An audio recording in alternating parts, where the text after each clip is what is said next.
le témoignage qu'elle va vivre, qu'elle a vécu la sœur, ça va avec le message. Amen. Moi, je vais vous dire ce que je désirais en tant que chrétienne. Ça fait 17 ans que je suis chrétienne. Et en 17 ans, je n'ai pas construit comme une chrétienne.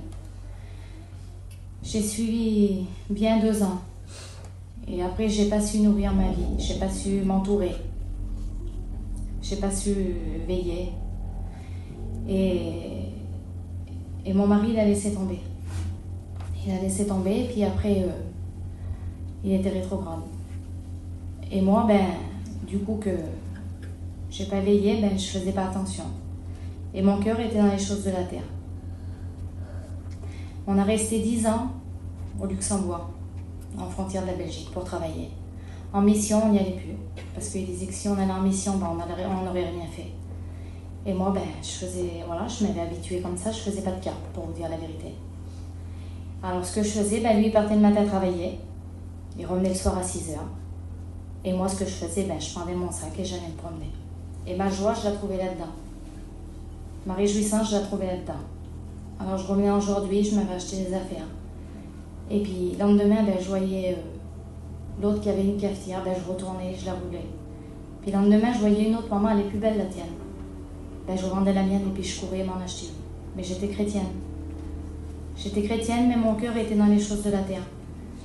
Et après tout ça, après, ma mère m'a donné un terrain à côté de à Bordeaux. Et puis du coup, je dis David, mon père nous a donné un terrain, je dis on va faire construire. Comme tout le monde qui font. Je dis on va faire construire. Il dit oui, mais lui il était inconverti, alors qu'est-ce qu'il a fait? Ça nous met en plus à fond dans le travail. Et puis encore plus, alors je veux cette cuisine-là, je veux ça, je veux ça, je veux ça. Mais je ne souffrais pas de le voir comme il était. Alors des fois, il buvait son verre. Mais là, je me tuais avec, parce que je ne voulais pas. Mais j'avais aucun témoignage dans mon foyer.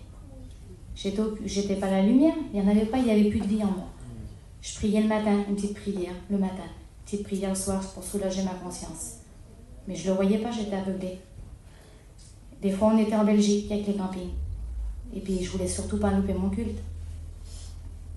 Alors du coup, je disais à ma belle-mère, il faut qu'on aille aux réunions. Mais les réunions, il y avait 5 km, il fallait aller vers les Roms. Et puis je disais, on va au culte. Alors je faisais 5 km, tout seul, moi et la femme, pour aller au culte. Mais je nourrissais pas mon âme vers moi. Et puis il y a 6 ans de ça, le David est revenu à Dieu. Et à travers lui, à travers ce qu'il vivait, le Seigneur a travaillé mon cœur. Amen. Et là, à travers ça, des écailles ont tombé de mes yeux. Puis j'ai découvert ce que c'était le vrai évangile. Le vrai. Alors j'ai voulu grandir. Je me suis entourée de bonnes personnes. Il y a des personnes qui nous ont entourés, qui nous ont éclairés. Des personnes qui vivaient des choses que j'ai aspiré à vivre. Et j'ai commencé à me nourrir dans l'intimité chez moi. J'ai compris qu'une réunion, c'était bien. Il faut venir, il faut le faire.